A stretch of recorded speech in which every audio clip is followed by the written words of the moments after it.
everyone, and welcome back. As always, I'm your girl, Candy Washington. So, before we dive into today's episode, which is breaking down all of the latest breaking news, drama, rumors, who's fired, who's coming back, and who is just on the out of Real Housewives of Beverly Hills. So before we dive in, go ahead and like, subscribe, and share. Also put it in the comment box if you can hear me okay. I'm recording from a different room, so I want to make sure that you guys can hear me. So let me know if you can. Drop a candy cane in the chat box, say hello, and let's dive right on in. So our first story is Kyle Richards finally on the chopping block when it comes to returning to the next season of The Real Housewives of Beverly Hills? So, according to the Daily Mail, she is being pretty much put on blast by the producers and saying, if you don't start telling the truth, if you don't start, showing your life with your alleged mistress, girlfriend, lesbian lover, Morgan Wade, then we're not going to bring you back. So this is according to the Daily Mail, and it is an exclusive. It says Kyle Richards is being squeezed by Bravo. DailyMail.com has learned that the brunette beauty is being pushed to agree to discuss her relationship with 29-year-old singer Morgan Wade for the sake of her series, The Real Housewives of Beverly Hills. And Bravo is insisting she must come clean about the secret romance if she wants to appear on season 14 of the hit reality TV show. Quote, the producers feel that Kyle has said all she can say about her split from Mauricio Umansky, and now it is time to tell the truth about her dating Morgan, said a source. Kyle has beat around the bush a ton on Morgan, and it's getting old. It is time for her to finally admit if it's more than a friendship. The 55-year-old sister of Kathy Hilton has insisted that she and Morgan are just friends. But as we know, she's been playing in our faces, doing, girl on girl music videos, calling the paparazzi on each other, doing tattoos. She's doing the most. And the producers are basically like, you need to either come clean that you guys are in a relationship or like drop the fake crap. Like stop the fakeness because everybody is on to you. Basically, get out of the PR relationship or show the real romantic relationship, or you're out. Okay, let's keep going. While the source did not explain if they were an item and broke up or are still seeing each other, they were clear that it was more than a friendship. Now, that I disagree with. I never thought that Kyle and Morgan were really in a romantic sexual relationship. Then again, I could be wrong. That's just my opinion. But what do you guys think? Do you guys think that Morgan and Kyle really were? Whether or not they still are, but do you think it ever really was sexual? I always thought it was more of a PR relationship. Kyle was using Morgan for some sort of bizarre storyline and to make Mauricio jealous. And then Morgan was using Kyle for a come up, for clicks and views, merchandise sales, all of that stuff, album sales. Because now Morgan Wade is like on tour with like Alanis Morissette, and she's doing all these festivals, and she's now a household name by being associated with Kyle Richards. It seemed to me they were using each other, but for different things. But it never seemed like it was a genuine sexual relationship. But again, that's just my opinion on it. Let me know what you guys think. Okay. The article says it was more than just friends. It was more than a girl crush, said the source. Again, I don't know if this source is planting things because that's what Kyle wants out there. We always have to consider the source, but since the source is not being named, I don't necessarily believe this. I don't think Kyle puts a label on it, but it's something spicy, I will tell you that for sure. To me, this sounds like them trying to plant these stories to get Kyle back on the show. It's something spicy for sure. Like, who talks like that? Kyle has kissed Morgan in her music video, and they have also been seen being very touchy in public with a photo of Morgan sitting on Kyle's lap making the rounds. But they have never confirmed an official romance and have insisted they are just friends. And the insider explained the attraction. Morgan treats Kyle like she's the most beautiful person in the whole entire world, and that is intoxicating, said the source. Yeah, I'm really not believing this source because from everything I've seen with Morgan and Kyle, she seems like repulsed by Kyle. She called Kyle a stalker. She was like, she stalked me. And she seems very repulsed, like she's tolerating Kyle, not that she's into Kyle. That's just how I've always seen it, but let me know what you guys think. Kyle really does feel like she is pretty enough, that she is funny enough, and that she is smart enough when she is with Morgan.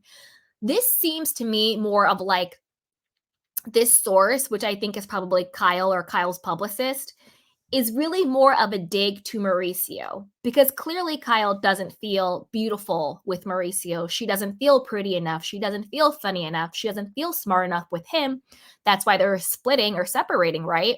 Because he ignores her. He takes her for granted. He has had alleged affairs for the last decade plus. So, of course, she feels some type of way like I'm not enough for him. He doesn't prioritize me. This sounds more like Kyle doing a dig at how she doesn't feel with Mauricio rather than how she genuinely feels with Morgan. You know, it's like somebody on Instagram doing a fake post trying to get their ex's attention, pretending that they're in a new relationship with someone and being like, finally, the man who treats me right, who loves me, who does everything, blah, blah, blah, blah, blah. But the truth is, you're just trying to get your ex jealous. That's really what it seems like is going on here. Okay. And there is the age difference. Morgan is in her 20s and everything is fresh and new and fun. Morgan makes Kyle feel young again, said the source. They travel and do fun things together. Plus, Morgan is easygoing and she makes things just easy for Kyle. Kyle is naturally a very anxious person and Morgan settles her down and brings the calm. Yeah, nobody wants to put up with that. Like, nobody. Being with Morgan is very different from being with Mauricio. See? Ding, ding, ding. This is all about Kyle putting out her narrative about why she's splitting from Mauricio, trying to get his attention. Then I think about the genuine sexual relationship between Kyle and Morgan. Okay. Kyle was already trying to show Mauricio that she was pretty and smart and pretty, funny, and smart enough. She was always trying to dazzle him. And I think it just got exhausting for her, added the insider. Exactly. She has said she is a different person now that she is not drinking, and I think she has a no BS shield up. So she is not the same as she used to be. She is super real these days. Also, with Mauricio, it was always about the bills, the kids, the planning, the issues. She doesn't have baggage with Morgan. Well, she doesn't have a life with Morgan. When you talk about bills and kids and planning and issues, that's because Kyle has been with Mauricio for 28 years. They have raised 4 children together. They have multiple homes and multiple businesses and multiple television shows. So, yeah, of course, Kyle doesn't have that with Morgan because Morgan is like a 29-year-old person out here trying to become the next country star. She doesn't have a life with Morgan. So, duh. That's like when a guy who has been married to his wife for 20 years and she's been with this man forever, and then he gets like, you know, a young hot thing and is like, it's just so easy with her. There's no baggage with her. Yeah, because you don't have a life with her. So, I don't know about all that. And I'm not defending Mauricio. I'm just talking about, you know, the reality of human relationships, right? Because if it were me, I would feel some type of way. Anyway, but Kyle has not been super real on the show. She has not wanted to say a lot on Morgan, no, but who knows? Maybe she will for season 14, added the source. Again, I still think that this source is someone from Kyle's camp planting these seeds to make sure she gets her contract back. Because I think right now, one thing is for sure at Bravo, the executives at NBC are not playing around anymore. We are seeing people being fired left and right. They are being sued left and right. The whole thing about Andy Cohen being demoted or fired or put on pause, I think that's a very real rumor. I think anybody who is employed by Bravo, I think they're probably much being put on notice right now, ship up or shape out, and that everybody is replaceable. Nobody is safe. And I think at this point that includes Kyle Richards. So if she wants to come back and play producer and act like she's above the fray, I think she's going to be out. Because at this point, Bravo isn't playing around. Look what they did to Giselle. She was the darling of Potomac, not because she really was, but because she was their willing puppet. She was their willing, producer on the side, producing things and doing whatever on the side as a talent, So she was a willing puppet, but even with her, she got kicked out of her first seat. She got put on notice to come after Robin and Juan, which she did. They're not playing around anymore because the network itself is losing money, losing ratings, is losing public favor. So when the money and the advertisers and the ratings start to slip, they're not going to protect anybody, puppet or not, favorite or not, because at the end of the day, what the executives care about is the money, the bottom line. Are you getting ratings? And if you're not getting ratings, you're not getting advertisers. If you're not getting advertisers, you're not making us money. So they're not going to protect their puppets, their producers on the side, their favorites, if those people are not making them money. Because at the end of the day, this is a job for everybody involved. It's a corporation. Okay. Kyle is smart. She is savvy, and she will do the right thing for her career and family. Kyle and Mauricio still live together and they are in their LA house. Neither one has shared the real reason for their separation. Now, I have my thoughts on what I think the real reason for their separation is. And I'll tell you guys what I think it is. And again, this is just my opinion. I'm not saying this is the truth. Allegedly. I think that when the rumor came up that Mauricio and Dorit were having some sort of affair, whether it was sexual, whether it was a flirtation, when that kind of came about, then I think that was a big hit to their marriage. And then I think the other rumors about Mauricio, with alleged women of the night or with alleged women who alleged sex workers, you know what I mean? And some of them may have been trans women that he may or may not have been with, allegedly. I think the fact that that rumor resurfaced and people started talking about it again, and I think that maybe Kyle believed him when he said it was a lie 10 years ago. I think fast forward a decade, fast forward it being resurfaced, maybe he told her, or maybe she finally got out of denial that maybe those rumors were true. Again, this is my opinion. This is all alleged. I'm not saying this is a fact. This is just an idea that I have. This is just a theory, okay? And I think that compounded with the Dorit, compounded with him not prioritizing her, decades of cheating allegations, the unfortunate death of her friend, him not being there emotionally for her. I think all of that just compounded. But I think that's kind of what it is. And I think that's why she won't say exactly what happened. Because if it's just Mauricio cheating with a hot young thing at the agency, that's palpable. People would understand that he was cheating with me with someone or something, blah, blah, blah. But the fact that she won't say it and she seems disgusted by him, not that that sexual act is disgusting, but she seems to have this sort of like, you know what I mean, against him. I think it's deeper and I think it's baked in. And I also think she wants to protect her children. That's what I think is going on. Like she literally is like, don't kiss me, don't touch me. So that's what I think. And again, that's just my opinion. That's conjecture. Who knows? Until they come out and say it, we don't know. All right. Kyle and Maurice. Okay. And it says Richards may not want to go back to the show.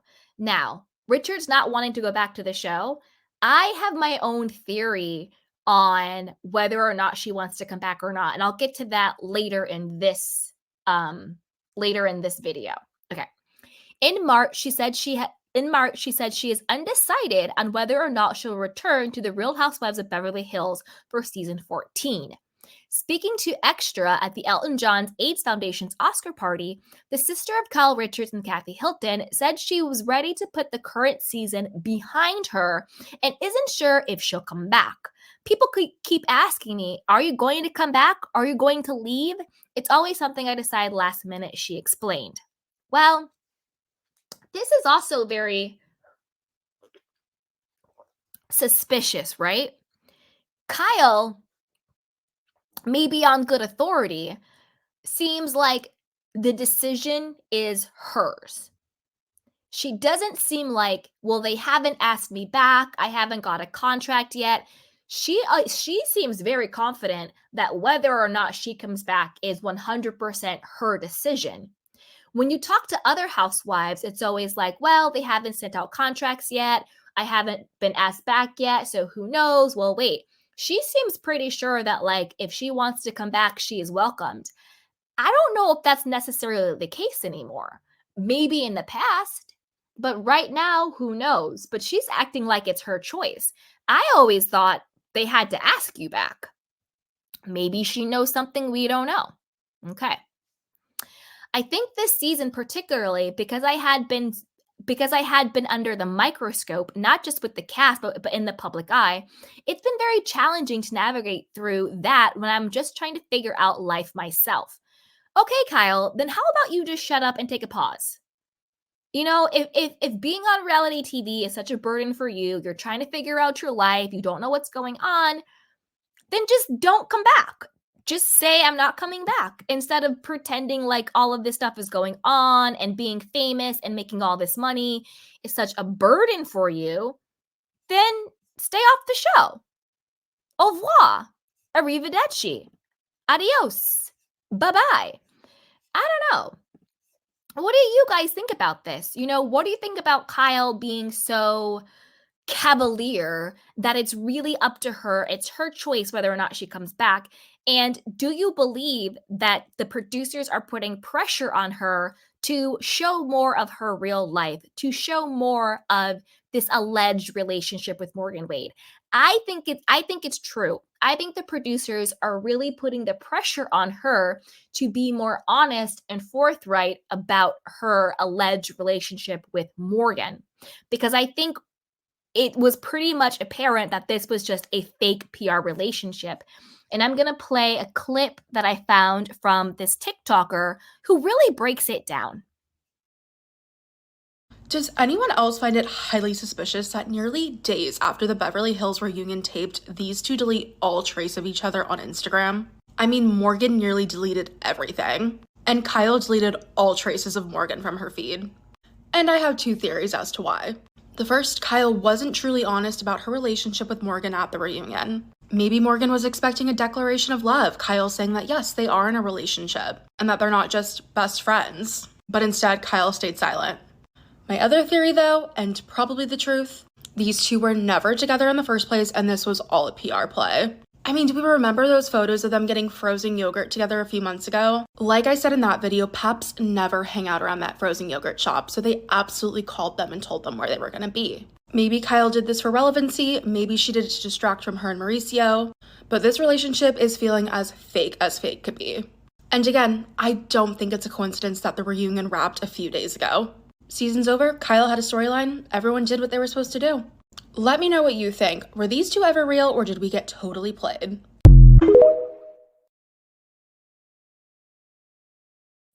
I think she summed it up perfectly and has basically reiterated everything I said from day one.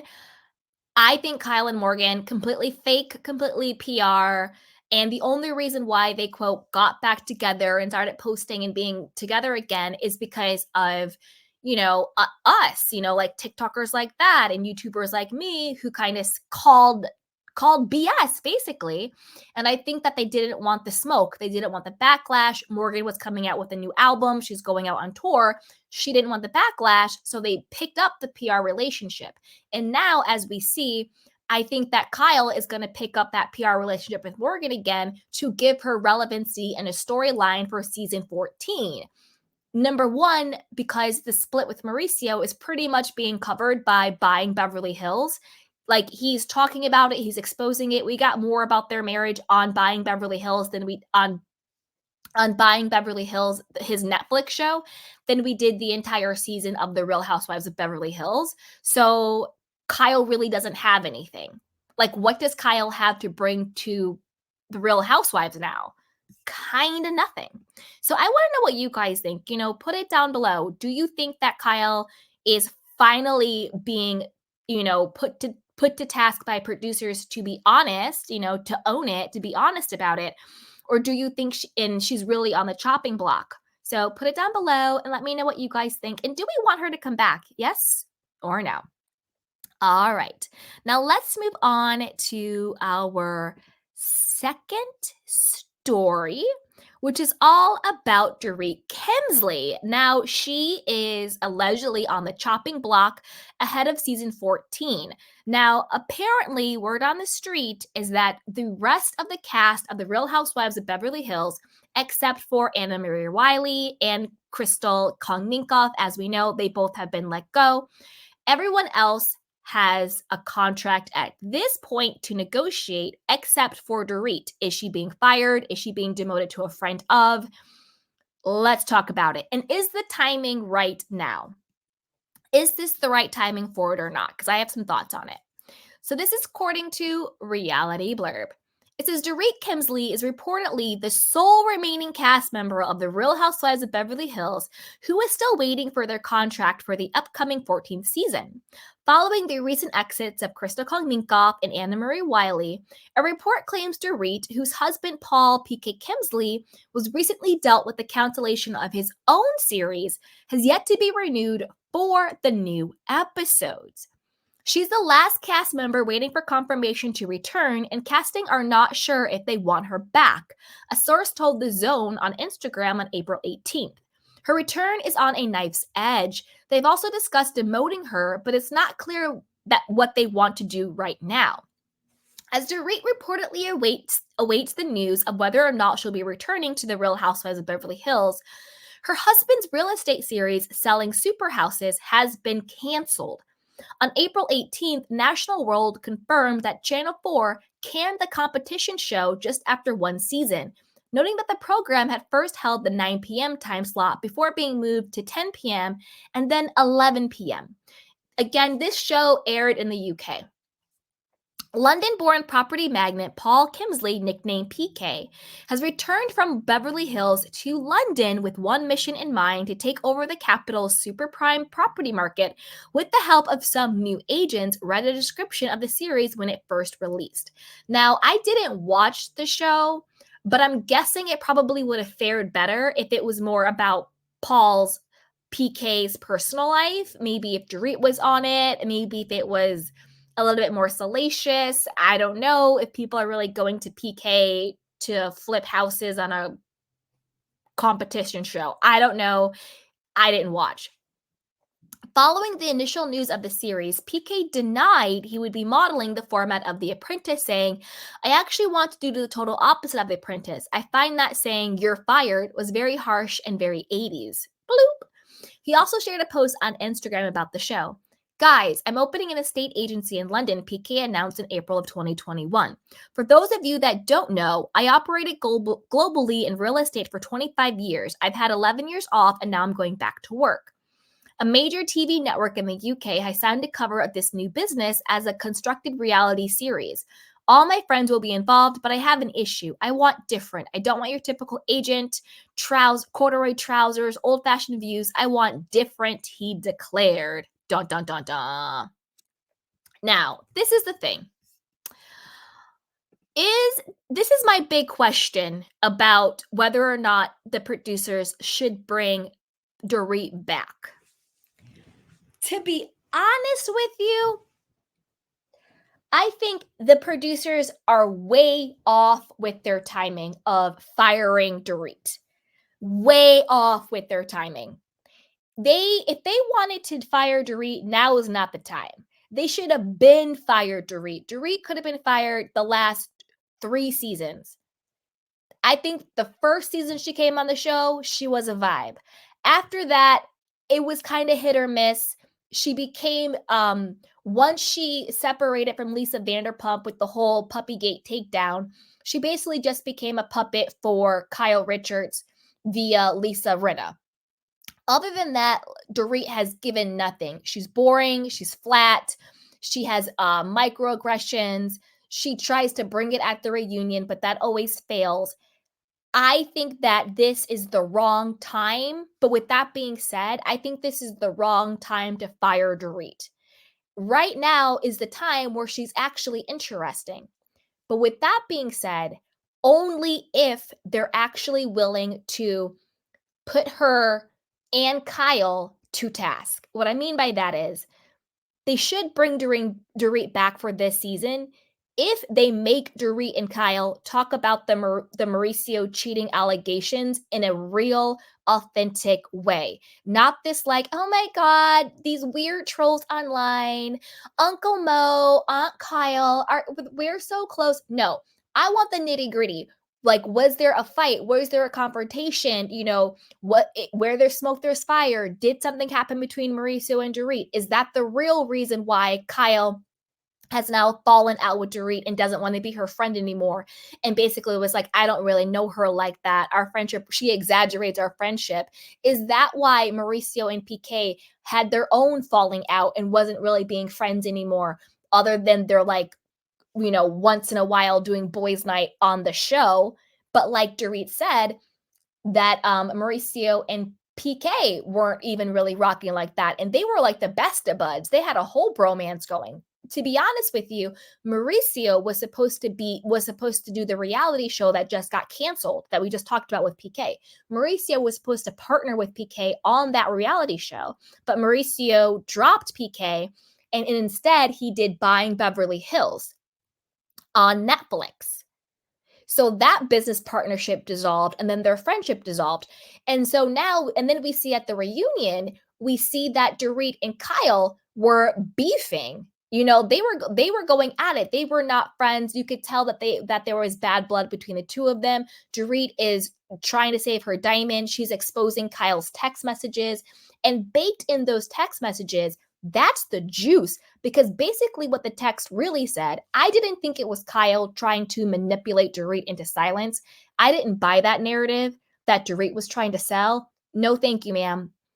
Basically what Kyle said was, these producers, these people, they don't really know what's really been going on in our friendship. So I'm just making sure that we're going to keep it that way at the reunion.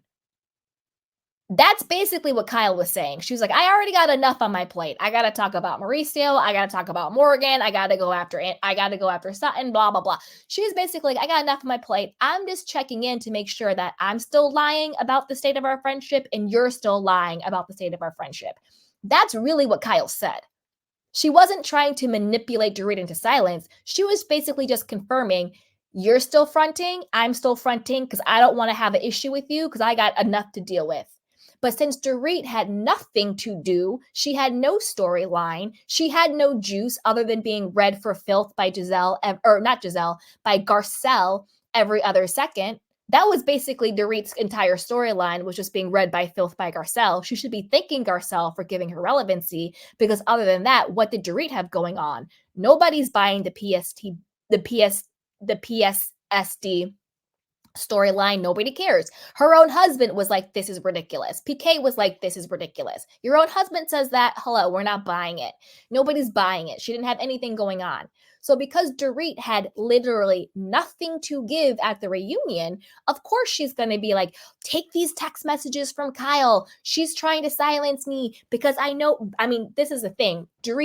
She ate Kyle when she said, I know your nature, that because I said something you didn't like, you are now punishing me. She ate Kyle with that one, because that is true. That is Kyle's nature. You're not a yes person to Kyle. She will punish you. She will do a smear campaign. She will get people to go against you on her behalf. For example, Annemarie Wiley going after Sutton, going after Crystal. For example, she gets Teddy Mellencamp to go after LVP, to go after other people. If you say something Kyle doesn't like, she will punish you. She will. So she ate her up with that. But that was because Dorit was really, fighting for her life. She's trying to keep that diamond. So if producers were smart, they actually, if this is the actual time when they actually should keep Dorit, because they either should have fired her 3 seasons ago or every other season since her first season, but this is the one season they actually should keep her. So I'm confused who's doing casting and producing over there because they're getting their timelines mixed up. This is the one season you should keep Dorit, but you have to stay on her neck to keep the truth coming out, right? Because if I am the producer, I'm going to go to Kyle, I'm going to go to Dorit and say, well, what did you mean, Kyle, when you said that we don't know the truth about what's going on in your friendship? What do you mean? Because, yeah, you guys were talking about, kind of being busy and, Kyle with Morgan, but they didn't really give any juice as to why they were on the outs. And they didn't really expose how far gone their friendship is, except for throwing shade in confessional and throwing shade in press interviews, after the series is already airing, but in actual scenes, they didn't really give the depth of the beef between the two of them, because it is very clear Kyle and Dorit have a very deep beef right now. They both said they haven't even spoken since the taping of the reunion. That is the juice I want to see next season. I want to see Kyle and Mauricio and Dorit and PK really duke it out over these cheating allegations. That is gold. And we're just going to pretend like that never happened? I want Kyle and Dorit to duke it out over the true demise of their friendship. What really happened? What's really good? What's really going on? So to me, I'm confused as to why casting thinks now is the time to fire Dorit. If Dorit ever had relevancy, it's now. If she ever had a storyline, it's now. But with that being said, it's truly only if her and Kyle and PK and Mauricio and Erika and whoever else actually knows what's going on, because I think Erika knows way more than she's saying. Sutton probably does too. Garcelle probably does too. They all know way more than what they're saying, right? But only if they're going to come real with it. Truly show us what's going on. Not just stupid shade in confessionals and stupid shade on your Amazon Live feeds. When the cameras are up, show me what's good. Because there's a lot of juice between these two couples. There's a lot of juice between these two women. And this is such a missed opportunity. Because if you were going to fire Dorit, you should have been fired her. You should have been fired her. But now you're going to fire her when she actually has some good juice, especially because the juice and the beef is with Kyle. And as we know, Kyle has really, the tide has turned for her. We all are like, vile Kyle, goodbye Kyle. We're seeing her for the producer on the side she is. We're seeing her for the hypocrite that she is. She makes everybody else talk about their families and their marriages. She doesn't care about how it affects their children. But yet when it comes to her life and her business, it's nobody's effing business, right? And they're all attacking her and coming after her. But no, sweetheart, nobody's attacking you and coming after you. They're doing their job. You see this camera crew? You see the $100 million family empire you and Mauricio built over the last decade, more than a decade? Yeah, all of that is because that you're on a reality TV show. So nobody's coming for you. Nobody's attacking you. And at this point, it is our effing business because us, the viewers, have given you $100 million. That's how much her and Mauricio allegedly are worth. When you came on the show, you didn't really have much.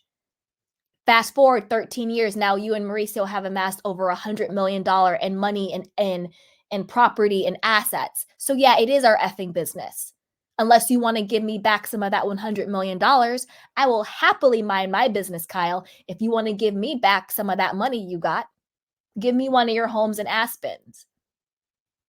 Give me some of your Birkin bags.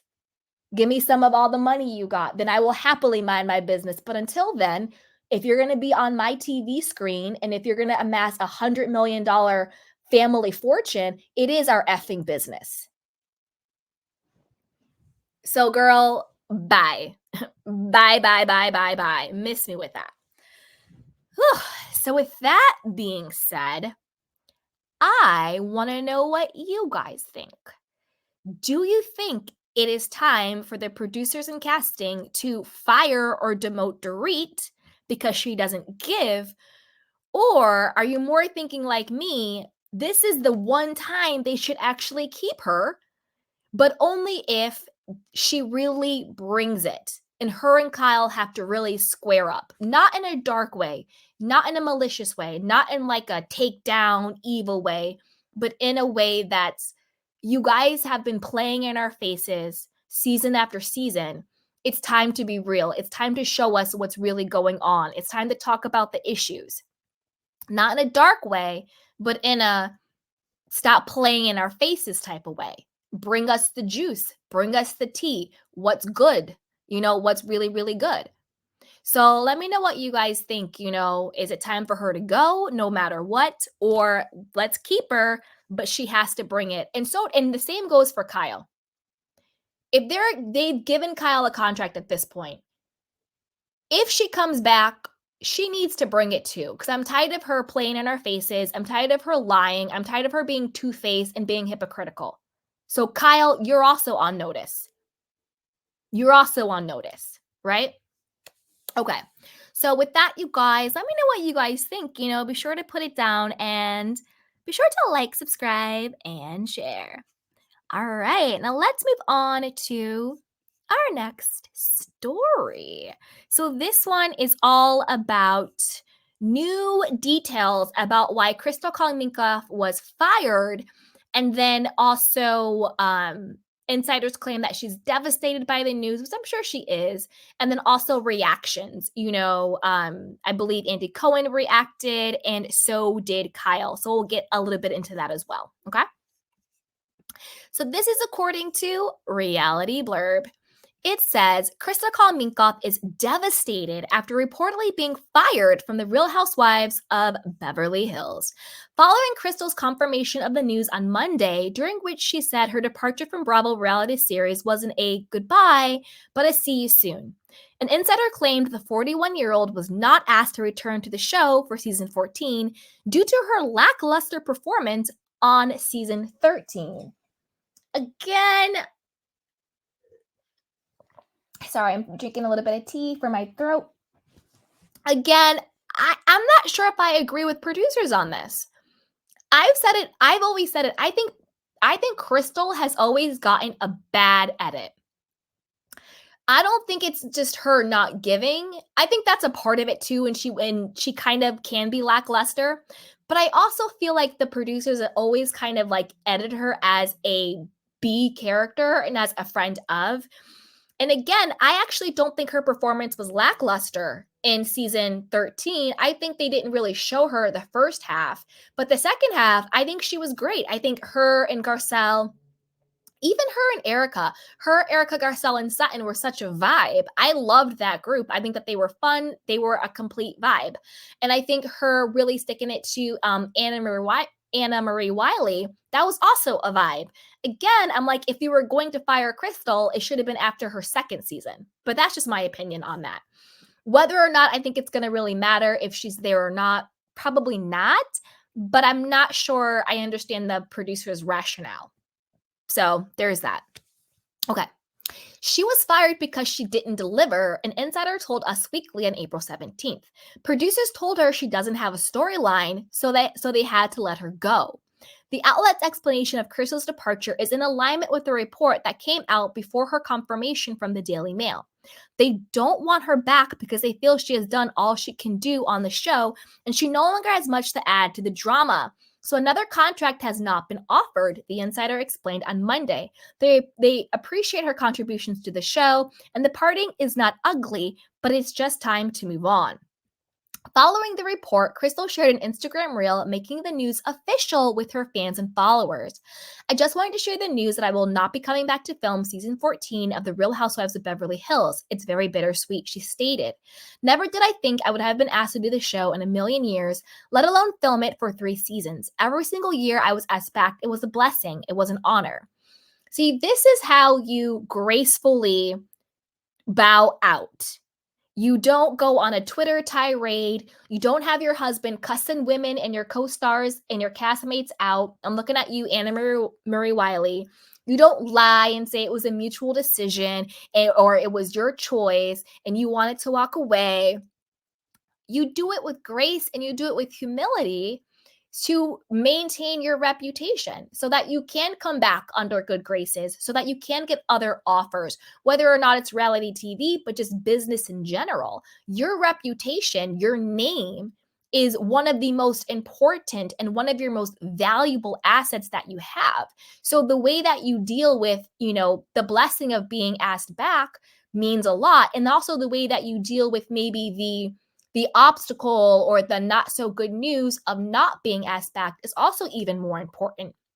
Because the true test of somebody's character isn't how they act when things are going their way, but how do they deal when things don't go their way. So kudos to Crystal, because I feel like she's handling this with class and with grace and really maintaining not just her reputation, but also her husband's. Rob Minkoff, he's a big director, producer, whatever at Disney. So she's not just representing herself, she's also representing her husband. So I kudos to Crystal for that, to like bow out gracefully. Crystal joined The Real Housewives of Beverly Hills in 2021 for season 11 as the series' first Asian American, which she has put a lot of weight on her, which she said put a lot of weight on her shoulders. Looking ahead to the future, Crystal teased, I have some other things going on that I will be sharing with you soon. At the end of the day, that may have been my biggest gift of filming this show, is connecting with so many of you with your beautiful souls, she noted. So more to come, but I'm just so grateful for everyone's love and support. You guys are an incredible audience with your own unique story to tell, and I hope that you guys all one day will have your opportunity. After Crystal revealed she would not be part of season 14, Annemarie Wiley seemingly shaded her with a post about karma for someone who had played the victim, as Kyle Richards described her exit as sad. I kind of mixed emotions about it. Kyle explained, I will just play, because I have a clip of what Kyle said, so I'll just play that for you guys. But when it comes to Annemarie Wiley trying to, shade Kyle, it's like, Annemarie, like, just pipe down. Like, just go away. Nobody asked you to be here. You clearly weren't wanted because you got fired. Just go away. And it's not Crystal's karma. The reason why Crystal was let go was because she sometimes can fade into the back. She is a little bit slow on the reads and delivery. And she had her whole, coconut water company that's making allegedly millions and millions of dollars. But because from a business standpoint, she doesn't want to share that revenue, in my opinion. Again, this is my opinion. With Bravo and NBC, maybe her investors didn't want her to do it. Maybe, her partners didn't want her to do it because of the Bethany clause, so she was not showing a part of her life. And I've always said this with Crystal. And again, I don't know if it's Crystal not showing it or if it's the producers not airing it, because who knows what the truth is about Crystal's edits. I always thought she got a bad edit. That was just my opinion. But who knows? Did she not show it, or did they not air it? Those are two different questions. If she didn't show it, that's on her. If they didn't air it, then she was being set up to be let go from jump. Because I always wanted to see Crystal going on shopping sprees, going on luxury travel. I wanted her to up her game. She could up her glam and her beauty and all of that stuff. Throw really decadent boozy brunches with your 14 friends, like all of that. I would want to see Crystal be that wealthy, bougie Beverly Hills Disney director wife. I would have ate that up all day, but we really didn't see that from her. But she does have that life because she shows it on like her Instagram. So who knows? Now let's see what Andy Cohen, who he himself has been in a lot of hot water and a lot of, his own tenure at Bravo is up in the air. So who knows? But on Tuesday's episode of Andy Cohen's Sirius Radio show, Andy Cohen Live responded to Crystal Minkoff's exit from The Real Housewives of Beverly Hills. He said, "Oh, can I just say one more thing about the Housewives news? I thought Crystal's announcement that she wasn't coming back, it was so, first of all, she looked like best ever. But second of all, it was just so eloquent and classy, I thought," Andy stated. I was like, wow, that's the way to do it. I thought it was great. Andy needs to learn some new words. Okay, anyway. A day later, Kyle Richards shared her feelings on Crystal's departure during an Amazon Live. Okay, so I have that clip, so I'll play that for you guys, what Kyle said. But let's quickly touch upon what Andy said about how and I agree with Andy, it is classy and it is the way to do it, but it also shows you that, like we talked about before with Andy, I don't even think Andy knew Crystal was fired until he saw her announcement. Because it goes back to what we were saying before. Andy doesn't have the power to hire and fire housewives anymore. I don't think he's had that power since 2013. I'm pretty sure, at least around there. And so it seemed like Andy was finding out that Crystal was fired right along with us because he's like, "Oh, can I talk about the news? That's the way they do it. That's really sad." So to me, it seemed like he found out she was fired when we found out she was fired. So that again goes to Andy's perceived power, which is still power, versus his actual power with the housewives, because it seemed like he was shocked just like us. Okay. So here we go. Da, da, da. Let's listen to Kai. Reaction to Crystal news. It's sad. It made me sad, of course. I don't know. I have kind of mixed feelings, not because of her, just because I'm like, yes, I know, it's probably disappointing, but also like life's great, without reality television too. So it's not like, oh my God, poor Crystal. She has a great family. And, there's a lot to say for not doing that. And, she's going to be great. Looks like you are rejoining RHOBH, does it? I haven't said anything yet. I actually, I know there's reports online that I'm not coming back. I'm coming back. That conversation actually is TBD. What did you think of Alexia and Todd divorcing? That's one of those things I saw on Instagram, but I, of course, have met her. I don't know them, so I know nothing about their story or anything. Dom asks, what was your feeling about Farrah's engagement ending? Did you have a feeling it would happen or something wasn't quite right? Sending love.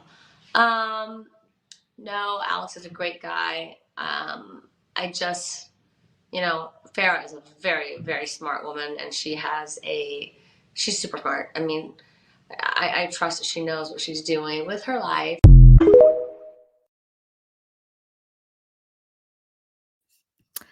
Yeah, so it sounded like Kyle doesn't really care that Crystal's fired. She's like, "Oh, it's sad, but she has a good family. She'll be okay." Because as we all know, Kyle and Crystal always had a beef. Kyle never liked her.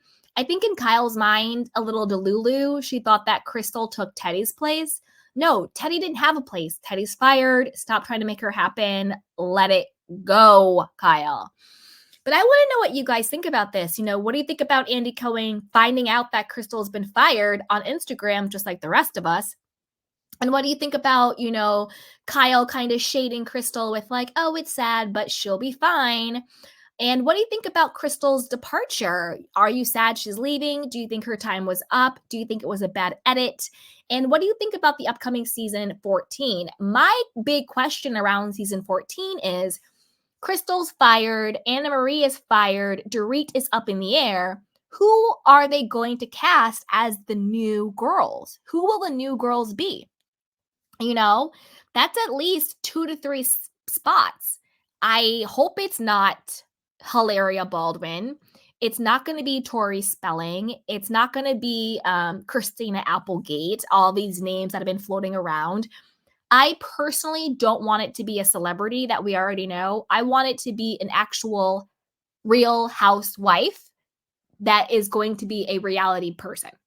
I'm tired of, stars trying to be on the show. I think it worked with Garcelle, but I think that was, I don't know, like sort of like a sweet spot, but who knows? So, as always, be sure to like, subscribe, and share, and put your thoughts down below. So, with that, let's move on to our next story. So, this is all about Annemarie Wiley wiling the F out. Like, this girl needs to calm down. She needs Jesus. She needs to take a Xanax. She is out here acting a damn fool. A damn fool. So, I don't know if you guys saw it or not, but there is this parody account up for Crystal Kong Minkoff. There's a lot of parody accounts out there, whether on Twitter or on Instagram. And usually they'll have like their stand, the person that they really like, and then they'll put out, fun memes or jabs or jokes. But everybody pretty much understands it's a joke, it's a parody account, it's not the real person behind it. Unfortunately, Annemarie Wiley is not that bright or smart. So let's get into it. This is from Reality Blurb. It says Annemarie Wiley seemingly assumed that a Crystal Kong Minkoff parody account was the real thing, and then called Crystal's husband, quote, the Lion King, and suggested that she doesn't have, quote, actual money. The co-stars feuded throughout the season, though they both recently revealed that they won't be returning to the Real Housewives of Beverly Hills. On April 16th, a Twitter parody account calling itself Crystal Minkoff told Annemarie, worry about your transphobic R-word husband.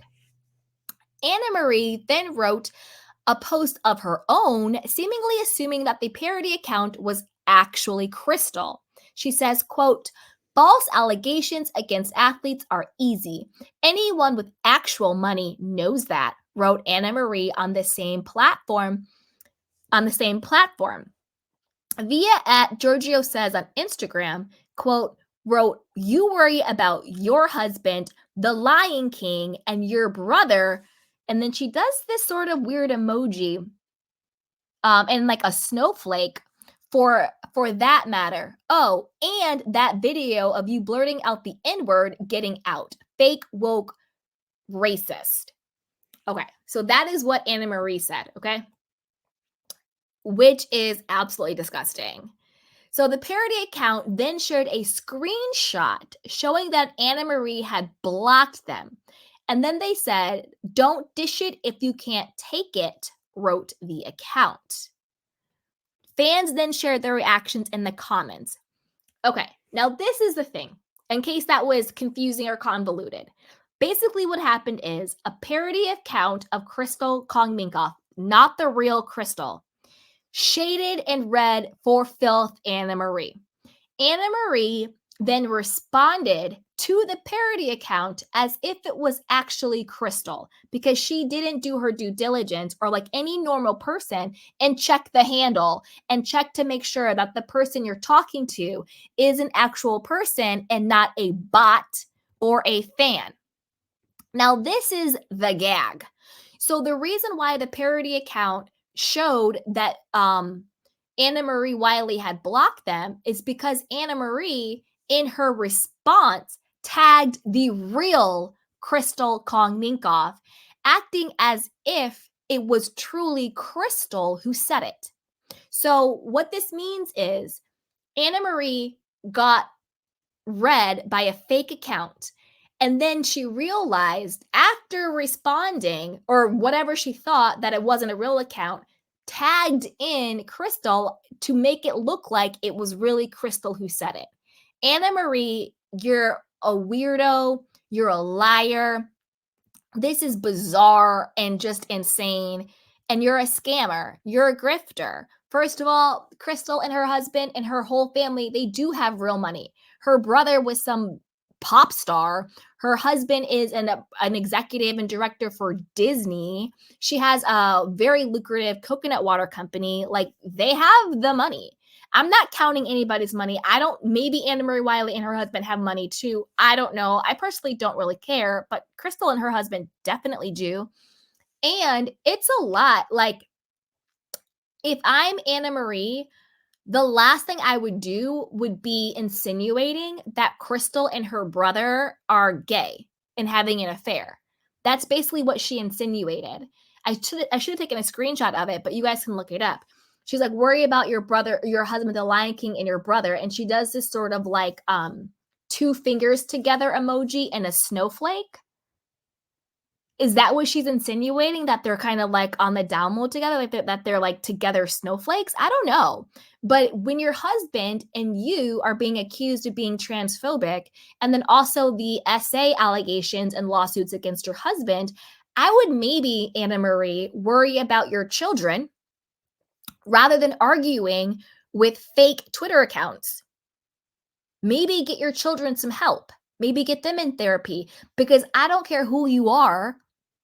As a child, having your father have lawsuits against him for essaying multiple women can't be good. So Annemarie, get your priorities straight. Instead of clapping back at fake bots on Twitter, instead of, being psycho and tagging Crystal like it was Crystal who said it, when you finally figured out you were talking to a bot, you tried to set up Crystal. Worry about your family. Worry about your family. Talk to your husband. Did he really do this? Yes or no? Worry about how your children are handling this. Keep your own house clean. Worry about your own mental health. And I don't mean that in a disgusting way. I mean that in a real way, because Annemarie to me seems like something is off. There seems to be a ticky boom there. The way she says, she'll literally say something and 2 seconds later be like, oh, I never said that. And the thing is, I think she actually in her mind either doesn't remember or is disassociating or something. I don't know what is going on with her, and like in her, I don't know what's going on, but she needs to be looked at for something. And I'm not saying that in a derogatory way. I would never make fun of mental health. I mean that in a real way. There's some tick, there's something off. She needs to really worry about her own self and her own family, because they're facing some big stuff. But it seems to me her biggest priority is clapping back at a bot on Twitter. She needs to make sure her own house is clean. So more fans reacted. Imagine thinking you're clapping back, but you're responding to a bot account, wrote at Giorgio Says. What if Crystal's behind the parody account too, just to mess with everyone, speculated another viewer. No, I don't think Crystal's behind that. I don't think she would do that. She sounds upset. I wonder if she's really mad she wasn't asked back. I mean, Crystal isn't coming back either, so move on, wrote a critic. I couldn't imagine being this upset about a situation that I will probably never be a part of again. Another fan claimed Annemarie should have said it on the show. Bloop. So I want to know what you guys think about, Annemarie still out here wiling out, still out here doing the absolute most that nobody asked for. Put it down below. Let me know what you guys think. And as always, be sure to like, subscribe, and share. So with that, let's move on to our next story. Now, I hope this isn't true, but my gut is thinking, do we think Bravo, NBC is trying to see if we are, warming to opening up to a Lisa Rinna return to the Real Housewives of Beverly Hills? Or do we think this is Lisa Rinna trying to weasel her way back in? Let me know what you think. Okay. So this is according to page 6. Kathy Hilton pals around with Lisa Rinna 1 year after calling her the biggest bully in Hollywood on Real Housewives of Beverly Hills. Frenemies? Kathy Hilton and Lisa Rinna's feud may be over, as they were spotted palling around together at the Women's Cancer Research Fund's flagship fundraising event, an unforgettable evening gala in Beverly Hills, California on Wednesday. The Real Housewives of Beverly Hills alums turned heads as they posed for photos while glammed up for their evening wear. In their evening wear, the rivals were even seen leaning close together and touching heads. Hilton, 65, stunned in a semi-sheer blue dress with lace embroidery, while Rinna, 60, donned a long-sleeve black velvet dress. It's unclear if the duo's photo op was just all for show or a true step toward mending their tattered friendship. Their feud played out during season 12 of Real Housewives of Beverly Hills, as Hilton referred to her longtime pal as the biggest bully in Hollywood. Don't forget, after all that went down, Lisa Rinna got fired from the Real Housewives of Beverly Hills as Kathy Hilton took a hiatus from the show to work on her daughter Paris's show. You're the biggest bully in Hollywood, and everyone knows it, the socialite said during the season 12 reunion in October of 2022. Kathy's attack on Rinna came after the Days of Our Lives actress claimed in an earlier episode that the hotel heiress had a, quote, psychotic break during the cast trip to Aspinall, Colorado. Not to mention, she also called Kathy racist, homophobic, and a lot of other stuff. At the time, the Melrose Place star referred to Hilton as the devil, alleging she made derogatory comments about her sister and fellow castmate Kyle Richards. Recalling Hilton's alleged meltdown, the soap opera alum said she takes off her glasses, she throws them on the ground, she's jumping up and down, breaking her glasses, she's pounding the walls and screaming that she made Kyle. And she said, I will destroy Kyle and her family. If it's the last thing I ever do. The wife of Harry Hamlin continued. Now, do I think Kathy Hilton can throw down and do what she has to do? 100%. Do I think Kathy Hilton is basically, quoting the, what is it called? The Wizard of Oz. I'll get you, my pretty, if it's the last thing I do. No, does this sound like a people talk? I will destroy Kyle and her family if it's the last thing I ever do. Who talks like that? Does Kathy Hilton talk like that? Or does a washed up soap star talk like that? This isn't the Days of Our Lives, Lisa Rinna. Nobody talks like that. Who says, I'm going to get you if that's the last thing I ever do? Lisa Rinna is still being caught in her lies. Still being caught in her lies. But I think the bigger question is, and you guys also, if in case you know this happened or not, Lisa Rinna had reached out to Kathy Hilton. So another reason why they're being so chummy is Lisa Rinna reached out to Kathy Hilton. She had sent her a bouquet of flowers and a written letter trying to make amends with her, So that's another reason why I'm kind of like, and the reason why I think Rinna is doing this is because Rinna wants back in. Whether or not the producers are opening to have her back or the collective audience is, that's another question. But I think Lisa Rinna obviously wants back in. Okay. At the end of the infamous episode, the fashion designer emotionally apologized to Rinna for her irate behavior, explaining she lashed out because of a close friend of hers had terminal cancer. It's very upsetting to me, Kathy said. So I'm sorry, and I don't behave this way. And people that have known me for 30 years, I don't have problems with people. However, Lisa Rinna remained unfazed by her castmate's heartfelt apology, claiming Kathy was gaslighting and manipulating her. No, Lisa Rinna, that was you. You were trying to gaslight and manipulate the situation. Now, do I think Kathy Hilton is perfect? No, obviously not. But I understand Kathy getting upset the way Kyle treated her. That was her sister, and Kyle treated Kathy horribly. And Kyle also enabled people around them to treat her sister bad. Because that's the thing. Anytime you are in relationship with other, and what I mean by that is if you're the main person, like say you're Kyle, and this is your sister or it's your husband or something like that, your friends treat them the way in which you allow them to treat them. Do you know what I mean? So the only reason why Lisa Rinna and Erika felt that they empowered and emboldened to disrespect Kathy was because Kyle created that environment for them to feel like they could. Putting Kathy in the bunk beds, that was really disrespectful. Talking about Kathy and like her outfits and all of that, the whole tequila gate situation. This is my friend Kendall Jenner's tequila. When Kathy was obviously there promoting her daughter's tequila, they felt empowered to disrespect Kathy because Kyle made them feel like they could.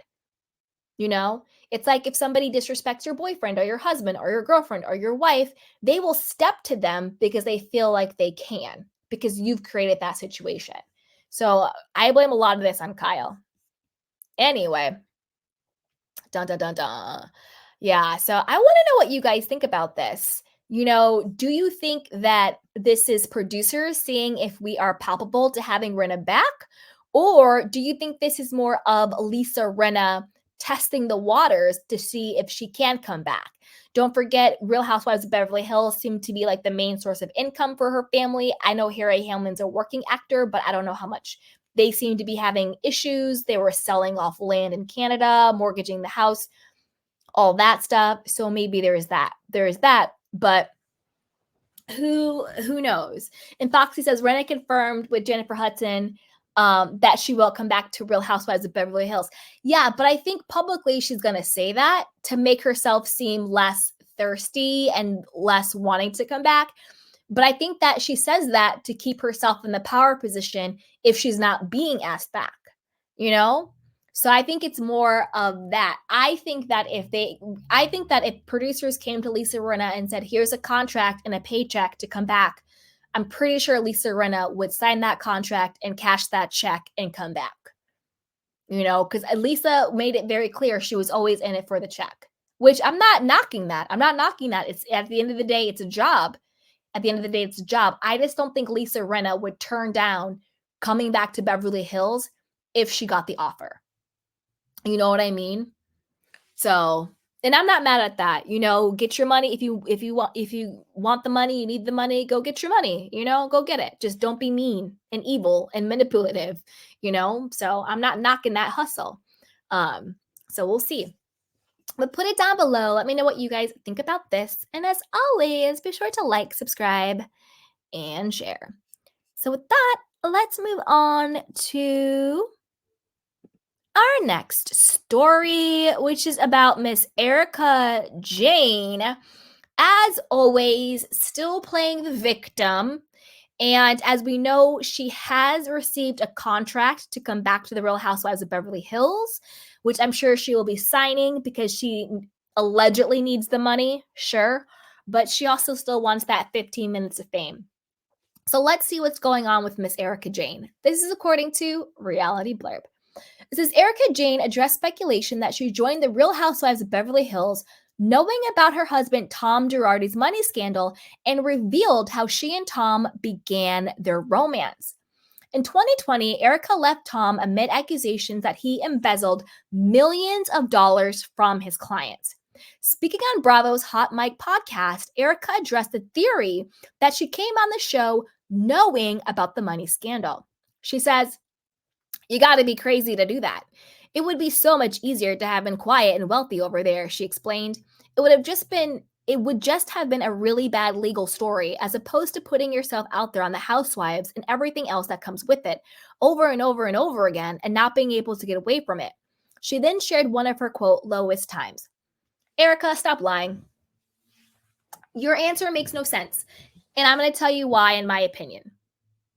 If your answer made sense, then Thomas Girardi, who 100% knew what he was doing, we'll say alleged because, it's the legal battle is pending. So allegedly, knew what he was doing. He knew he was embezzling money and intimidating people and all of the things that he's being, charged for and indicted for.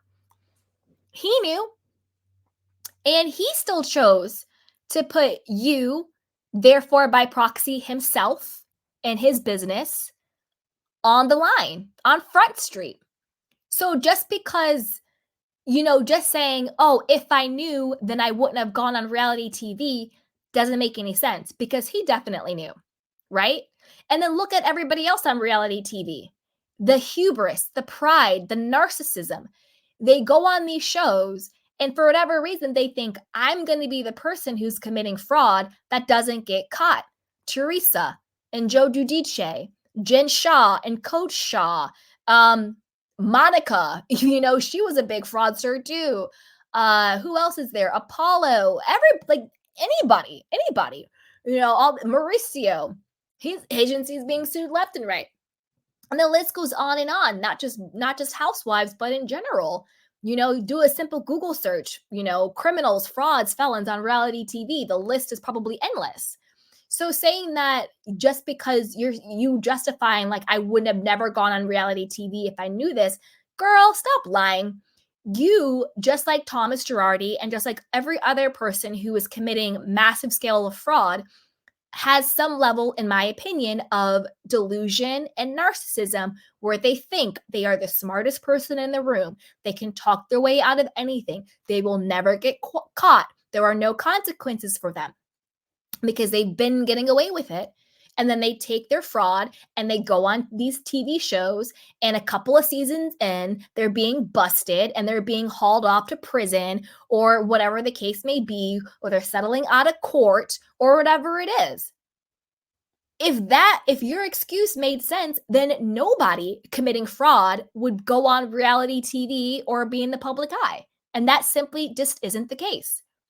Now, do I think she was an active participant? I don't know. Do I think she knew? Hell yeah, she knew. Erika's dumb, but she's not stupid. In my opinion, of course she knew. But without question, she benefited from it. And without question, the way she moved afterwards was morally and ethically disgusting, reprehensible. Absolutely disgusting the way she treated the quote alleged victims, and then suing in court and doing appeals over earrings that she knew she would never give back just to prove a point. Running the victims through all this stuff, and how she said, I don't give a damn about anybody but myself, and how she dares to consider herself a victim in this, but yet she's still, in my opinion, profiting from and has access to the victim's money. Somebody is facilitating her life. There is some slush fund out there facilitating her life. We know she got $500,000 from her Wells Fargo account in Florida. Whose money was that? Thomas Girardi's quote friend isn't just giving her $500,000 out of the kindness of his heart or out of his own pocket, in my opinion. I think Thomas Girardi had contingency accounts with the client's money, and Erika has access to them. And I think the moment she does get fired from Real Housewives of Beverly Hills, she's going to tap into them even more. So girl, bye. She then shared one of her lowest times. I was going to pick up one of my antidepressant prescriptions at the CVS and walking by my face on the cover of, I don't know which outlet it was, that said, "How did she blow $25 million?" shared Erika. I knew I recognized the face. That was me. And I thought, my God, it had really become something else. And unless you really do TV shows, unless you do reality TV shows, you really don't know what it's like. Erika, shut up. Please shut up. Nobody is buying this woe is me story. You lived high on the hog with blood money, with victims' money. And then when it came to light, when there's no question whether or not you knew, you still tried to re-traumatize and re-victimize these people. Shut up. And also, if you really were so distraught and upset and depressed and sad over being in the spotlight, why are you still in it? Nobody is forcing you to be on reality TV. Nobody's forcing you to be on Beverly Hills. Nobody's forcing you to lip sync and steal people's choreography and steal people's vocals on your Vegas tour, which was a flop, by the way. Nobody is forcing you to be a fraud. Nobody's forcing you to do this. You could, quite frankly, very easily just go away. You had at least $500,000 that Tom set aside for you, that his friend gave you. Richard Wilkie's, not Richard, what was the guy's name? Jim Wilkie's or something like that, whatever his name was. Like, a lot of people could live very happily off of $500,000, but that's not even the tip of the iceberg of the money you still have access to. You live in a multi-million-dollar home in West Hollywood. You still have a glam squad. You still have a PR team. You still have designer bags, designer jewelry, clothes, Range Rovers, all types of cars. You still have access to a lot of money and a lot of privilege. So nobody is asking you to be on TV, sweetheart. You're the one who is thirsty and hanging on by a thread and doing everything you can to stay in the spotlight. Nobody is asking you to do this. Again, you are not the victim here. Complete delusion. Complete delusion. Erika compared it to castmate Kyle Richards facing her marital issues in the public eye. This is happening, you guys, said Erika. I remember just being cornered in a effing ugly stairwell and just being, asked all these questions on my day off, just trying to go to the grocery store, and it just doesn't feel good.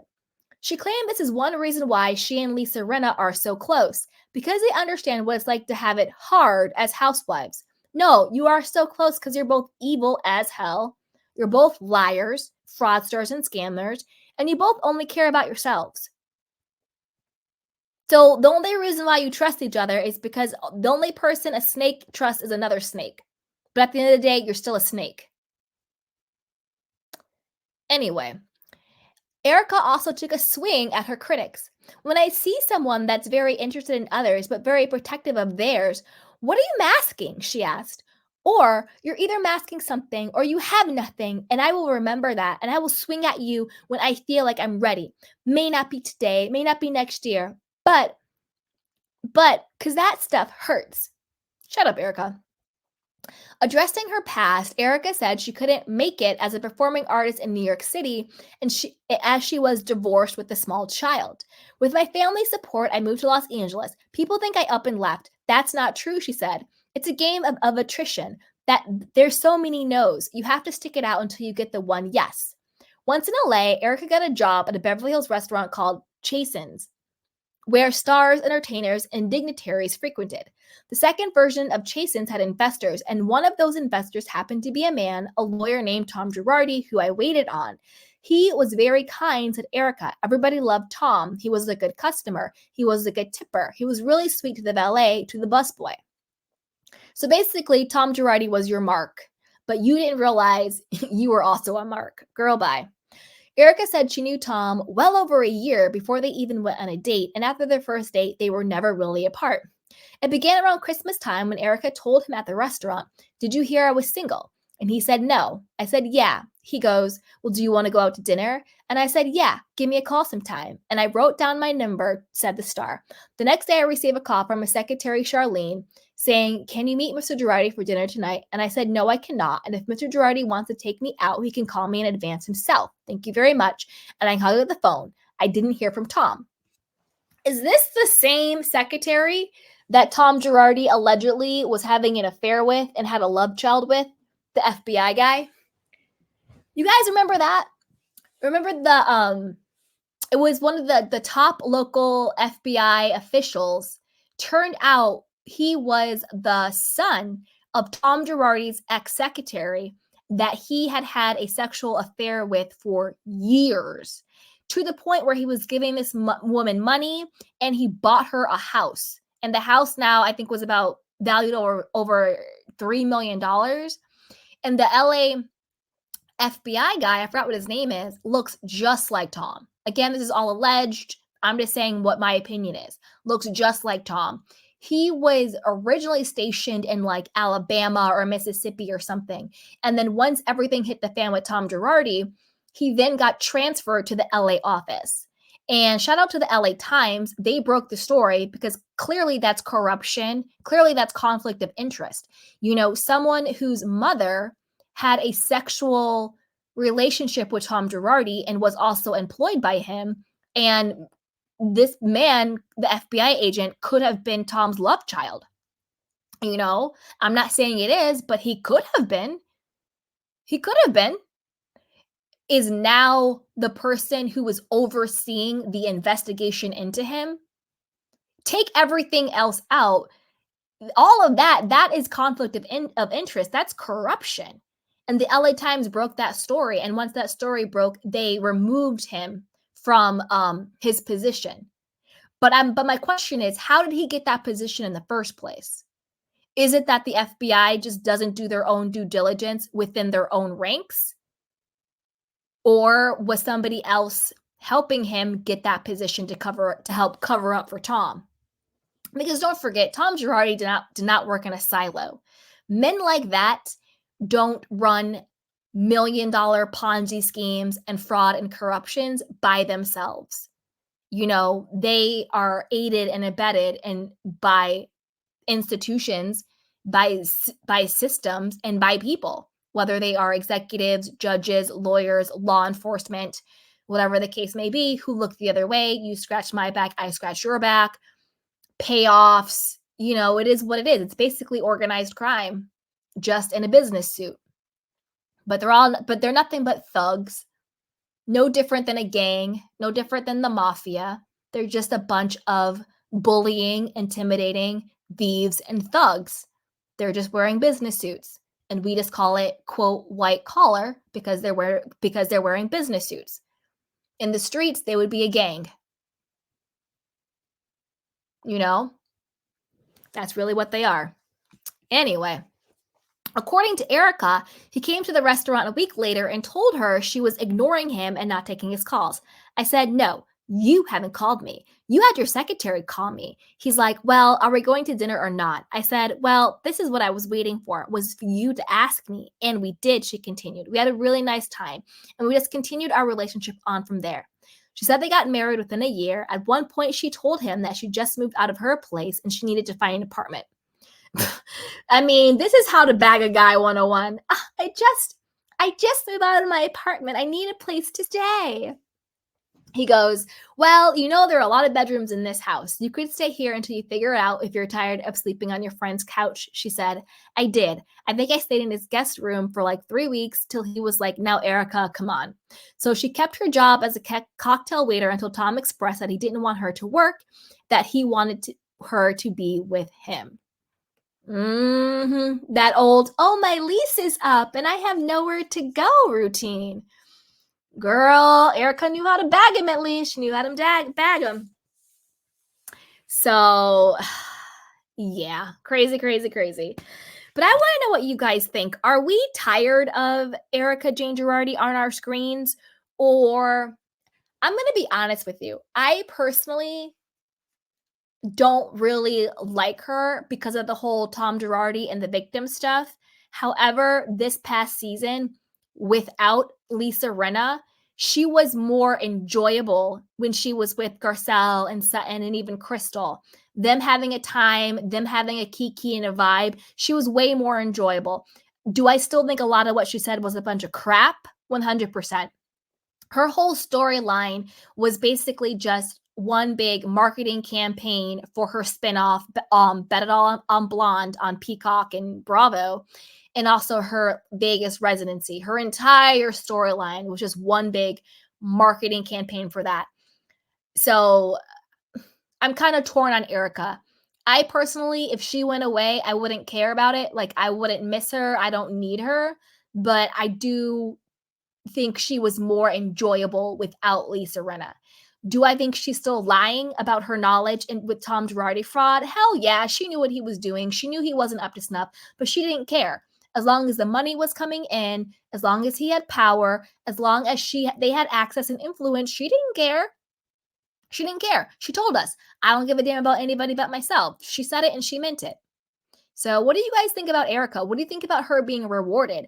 But again, Bravo and NBC, they tend to reward bad behavior if they can monetize it. They rewarded Teresa Giudice's bad behavior. They reward, now they're rewarding Erika with spinoffs and, all of this stuff. But nothing's new. Nothing new. They tend to reward bad behavior. They gave Kim Zolciak, who was very problematic, her own spinoff. Portia Williams, very problematic, her own spinoffs. Like, they reward this type of crap. So it is what it is. But put it down below. Let me know what you guys think. And as always, be sure to like, subscribe, and share.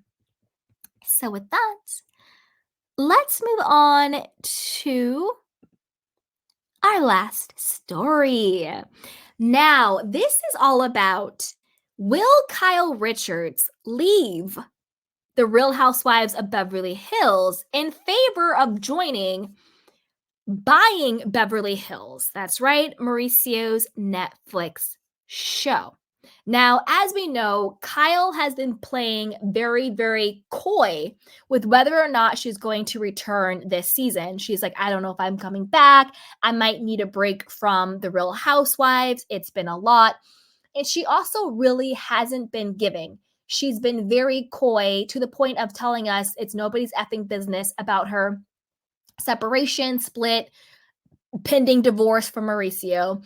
She's been playing very coy, not really telling us either way about her alleged lesbian relationship with Morgan Wade. She hasn't really been giving. She hasn't been honest about the demise of her friendship with Dorit Kemsley.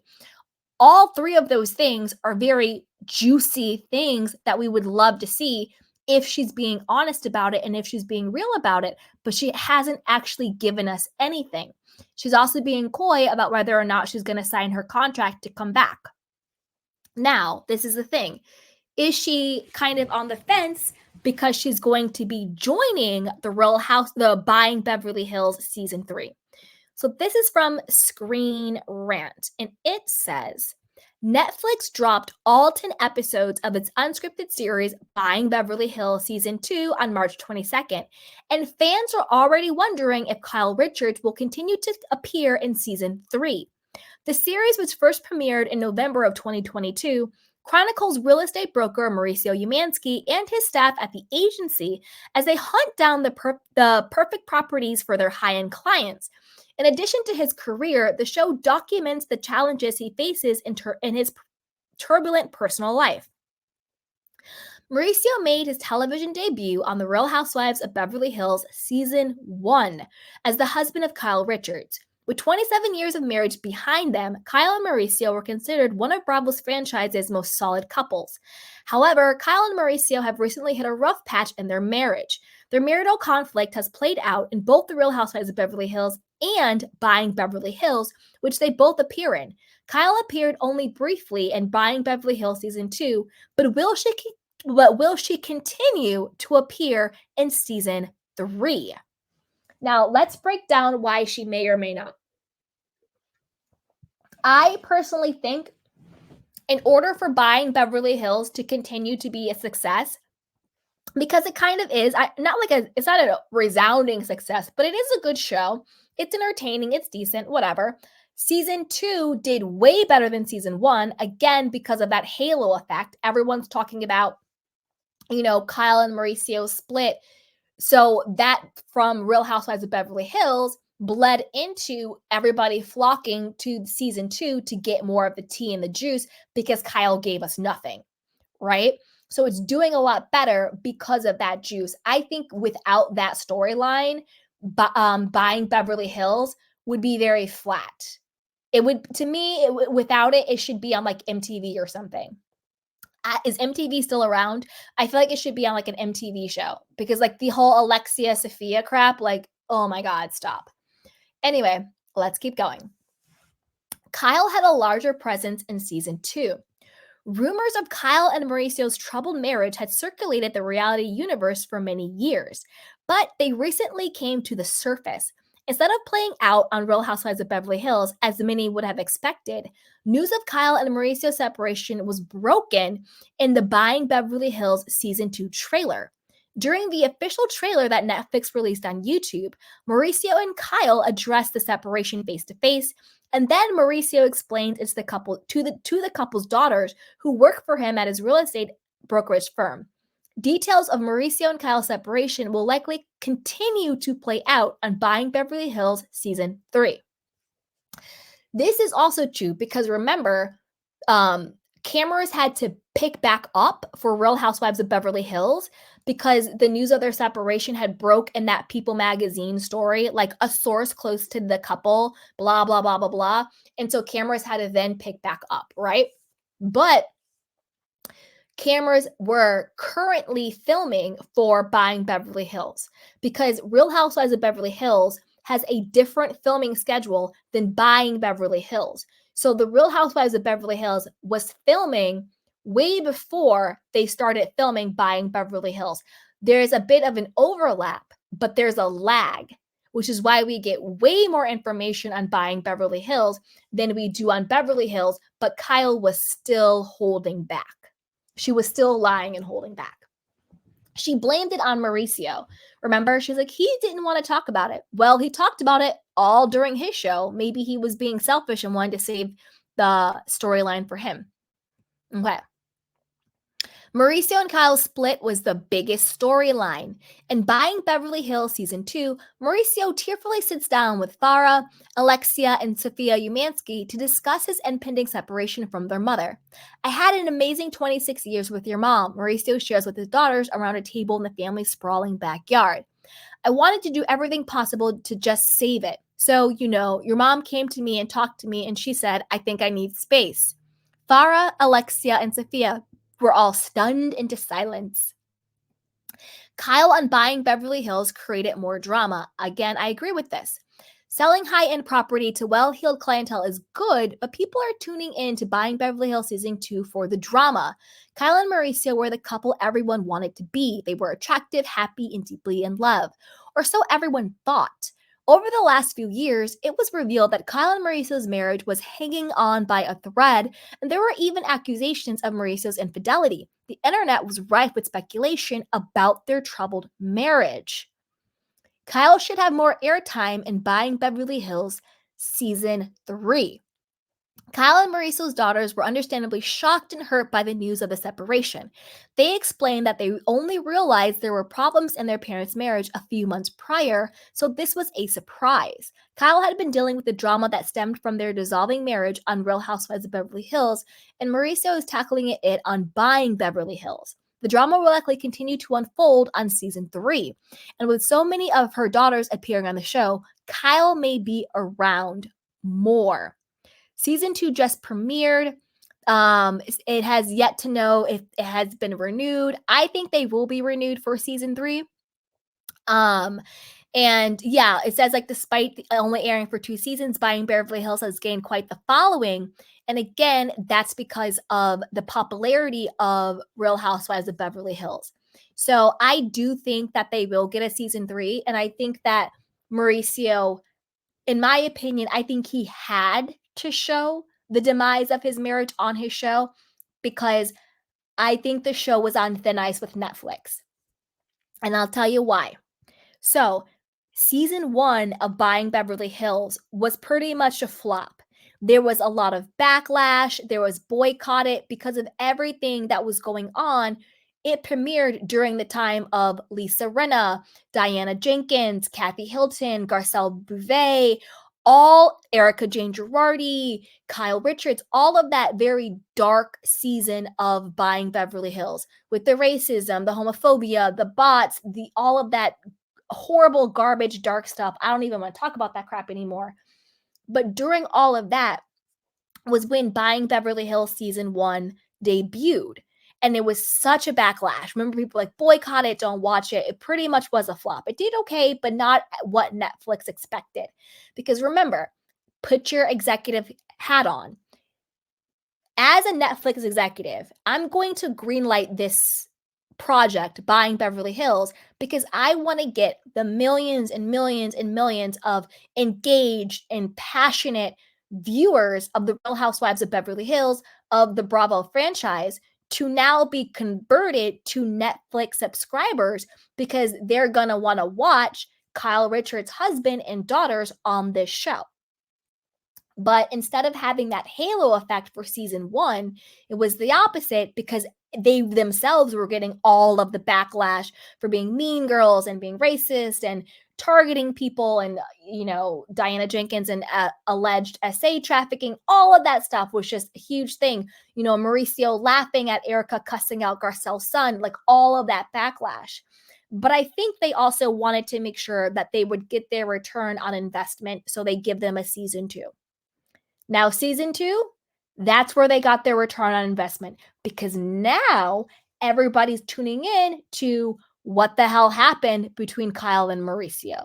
What's really the juice? Why are they divorcing? Who's cheating? What happened? What's the goods? And because Kyle gave us so little on the show, then strategically, because again, I think it was from Kyle and Mauricio's camp, very strategically, all of a sudden, a quote source is dropping to People magazine that they've split after 27 years. So right after that happens, all of a sudden they have to pick back cameras up on Buying Beverly Hills. And then it becomes the perfect segue into Buying Beverly Hills season 2. And then that's when they get that bump. That's when we get that trailer of Mauricio having this spilling the guts about everything happening with him and Kyle to the girls. And the girls are crying. And Kyle is not heavily, but way more featured in season 2 than she was in season 1. Season 1, Kyle did not physically appear on the show. She had about a 3-second FaceTime in conversation with Farrah when she got engaged. Other than that, Kyle was not on season 1. Season 2, Kyle is featured. She's having dinners with the girls. She's doing her Amaze shopping in Aspen. She's crying with him. It's a whole thing. Then season 2 very much becomes about the Umanskis. Doesn't matter that they're getting divorced. Doesn't matter they're having a hard time. It is very much Kyle is very, very present. She's shopping with the girls. She's doing this. She's doing that. They're having the hard conversations. They're hanging out in Aspen together. All of these things. So now Netflix gets that return because now they got that bump. Now everybody is tuning in. Now it's juicy. Now we want to know what's going to happen. I personally think it was all strategy from their marketing and PR and advertising teams. Because it's just too, again, we don't believe in coincidence. We believe in conspiracy. The timing was just too perfect. Cameras down on Beverly Hills. Boom, People magazine article drops with the source that they're separating. Cameras up for Beverly Hills. They have that weird extra scene about the breakup and Erika talking to Kyle. Then boom, seamlessly goes into the premiere for Buying Beverly Hills, and they're picking up and they're talking about it. And that's why we're watching.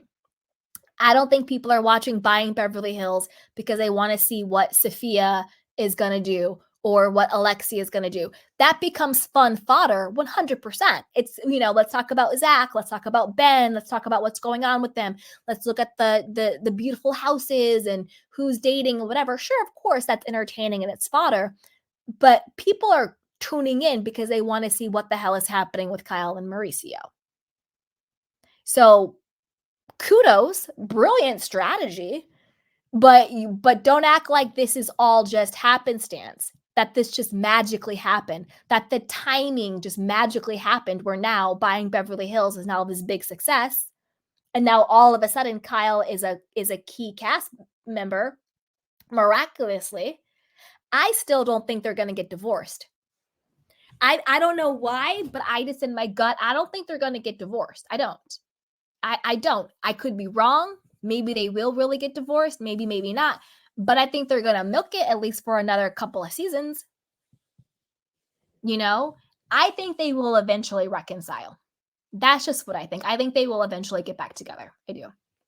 But I think if they do get divorced, I actually think it'll be Mauricio's choice and not Kyle's.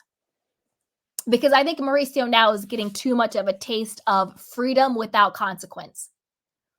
He's like, oh, wait, I can cheat in public and not be cheating and not be the bad guy. Okay. But I still don't think that they actually will. I think they'll ultimately get back together. So who knows? Oof, you guys. So with that, put it down below. Are you watching Buying Beverly Hills? Do you think Kyle might leave the Real Housewives to join full-time Buying Beverly Hills? Do you think she'll do what she did last season, which is be a cast member on both shows? And do you think all of this was, sure, there may be some truth to them having problems, because I do think they are having problems. I do think that's real, because I don't think Kyle and Mauricio are that good of actors. You feel the tension. You feel they are going through it. So them going through it, I do think is real. But I also think the timing of everything is also very calculated. And it's also to boost ratings and viewership and to have storylines. So I think they're taking what they're going through and capitalizing on it, for lack of a better word. So I think Kyle will obviously be back for season 14. She's not going anywhere.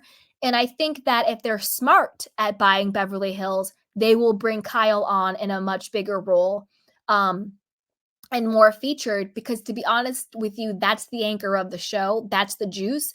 The what's going on with the daughters and the little, stupid stuff going on between the agents, it's cute, but it's not enough to sustain a show.